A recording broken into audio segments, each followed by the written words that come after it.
네, 정치톡톡 오늘은 안병수 기자 나와 있습니다. 어서 오세요. 예, 여야가 검찰 수사를 두고 늘 공방을 벌여왔는데 오늘은 김성태 전 회장을 검찰이 봐주고 있다. 이 문제로 시끄러웠어요.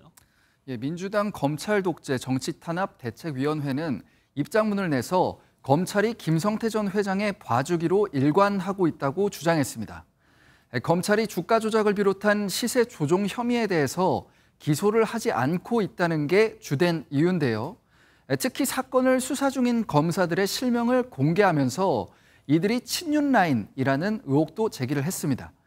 국민의힘은 민주당이 검사 좌표 찍기에 나섰다고 비판했습니다.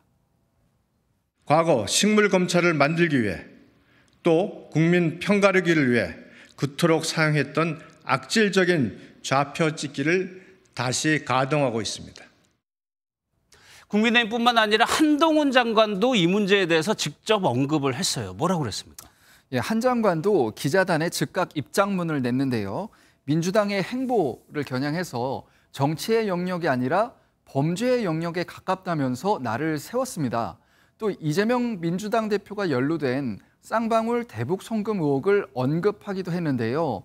사건 핵심 인물인 이화영 전 경기도 평화부지사를 압박을 하다가 회유가 안 될 것 같으니까 김 전 회장으로 타깃을 변경했다고 직격했습니다. 민주당도 가만히 있지 않았는데요. 한 장관에게 수사 개입을 중단하라고 반박했습니다. 한동훈 장관은 무법부 장관입니까? 한동훈 장관은 법무부의 흑역사로 남을 수사 개입을 당장 중단하시기 바랍니다. 또 하나요. 어제도 저희도 전해드리긴 했었는데 이재명 대표의 10월 사퇴설 이 부분에 대해서 민주당이 공식적인 반응을 내놨습니다. 예, 오늘 조정식 사무총장은 기자들과의 간담회를 열었는데 여기서 터무니없는 지라시라고 일축을 했습니다. 예. 예, 한마디로 전혀 근거가 없는 소설에 가깝다는 건데요. 여권 성향의 정치평론가 장성철 공론센터 소장은 전날 라디오에서 이 대표가 10월에 사퇴를 하고 또 새 지도부를 구성한다고 주장했습니다.